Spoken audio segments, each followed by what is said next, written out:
কত ঘুমাবি? আরে সূর্য তো এই পাহাড় থেকে সেই পাহাড়ে চলে গেল, উঠাস না। বাবা যাওয়ার সময় তোমার আসার দরকার নাই। কেন? আমি ক্লাস শেষ করে ঘুরতে যাব। আজকে এত দেরি করে আসলা? কই, আমি তো ঠিক টাইমে আসছি। ঠিক টাইমে আসছো? তুমি জানো তোমার জন্য আমি সকাল 7টা থেকে অপেক্ষা করতেছি। কালকে 7টা রাতে আমি ঘুমাইতে পারিনি। কি করছো? চুরি করছো? আরে না না না, চুরি করতে যাবো কেন? চোর পাহারা দিচ্ছি। দিনকাল খুব একটা ভালো। এত রাত্রে বাসার বাইরে থাকা কি ঠিক? কোনো সমস্যা? তুমি আমার মেয়েকে পছন্দ করো, আমার মেয়েও তোমাকে পছন্দ করে, এটা কোনো সমস্যা না। এইভাবে কতদিন? কিছু তো একটা করতে হবে নাকি? দাদা, এই শহরে আমার একখান বাড়ি আছে, সেই বাড়ি থেকে প্রত্যেক মাসে কত টাকা ভাড়া পাই সেটা আপনি খুব ভালো করে জানেন। তারপরে আপনার ভবিষ্যৎ নিয়ে এত চিন্তা ভাবনা কি লেগেছে আমার বন্ধু? আপনি যেসব চিন্তা ভাবনা করতেছেন, এইসব চিন্তা ভাবনা গুলো হইতেছে আজাইরা। তো কি লাগে? হ্যাঁ মা, কি লাগে? মা মনে থাকবো? মারতে মারতে তো হাতটা ব্যথা করে ফেলেছিস। কি কিছে? মারছুস কেন? সুমনের মারছি তো কি হয়েছে? মানে লাভ করবো আমি, আর লাভ লিখবো অন্য বান্দির পুতে।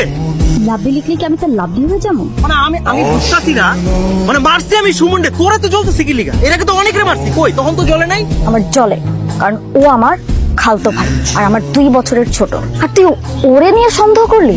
আর তুই কি পাইছস? তোর জন্য আমি অসামাজিক হয়ে থাকবো? আমার কোনো দুনিয়া নাই, আমার কোনো আত্মীয় স্বজন নাই, ভাই বন্ধু নাই। আরে তুই কেন বুঝুস না? আরে তুই কেন বুঝুস না? তোর সংসার, ঘর, দুনিয়া, সমাজ সবকিছু তো আমি, তাহলে অন্যরে কেন লাগবো? জীবন মানে শুধু আমি আর তুই না। আজকের পর থেকে আমার আশেপাশে কারো গায়ে তো হাত তুলে ধরে রাখো। তুই চোখ গরম করে থাকাস না।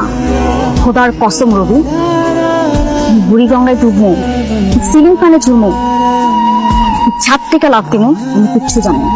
তবে আমি একটা কিছু করবো।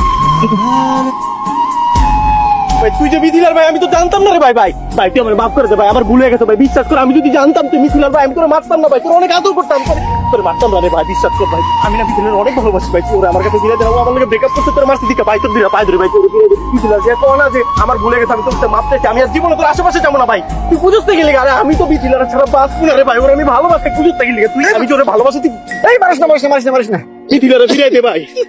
কি হয়েছে মা? কি হয়েছে? কাঁদতেছিস কেন? আরে কি হয়েছে আপনি খুলে বলবি তো? কিছু হয় না বাবা, তুমি ঘুমাতে চাও।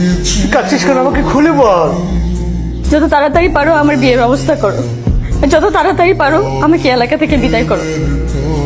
সব ঠিক আছে, কিন্তু রবি তো কোনো কাজ কাম করে না, বেকার। ওর সাথে রবি ছাড়া কি আর কোনো ছেলে নাই? ওরে ছাড়া তুমি কানা খোড়া ল্যাংড়া যারে পারো তারই নিয়ে আসো, আমি তারই বিয়ে করবো। ঠিক আছে। এসব কি? এইসব কি মানে? মিথিলা আপনার মেয়ে, কিন্তু মিথিলা তো আমার ছেলের বউ, আমারও মেয়ে, তাই না?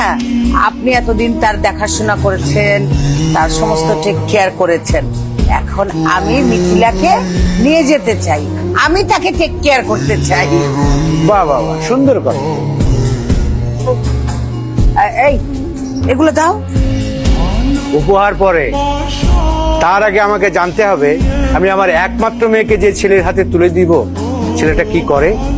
আরে না না, মানে আমার ছেলে এখন কিছু করে না, কিন্তু আমার ছেলে কিন্তু সারা জীবন বউ নিয়ে বসে খেলেও সারা জীবনে কোনো কিছু শেষ হবে না। আপনার মেয়ে পায়ের উপরে পা তুলে খুব আরামেই থাকবে। বাহ, ছালনাই কুকুরের বাখানা। জানেন তো, আমার একমাত্র মেয়ে কলেজে লেখাপড়া করে এবং ফার্স্ট ক্লাস ছাত্রী। জানতে পারি আপনার ছেলে কোন স্কুল, কোন কলেজ, কোন মাদ্রাসায় লেখাপড়া করে?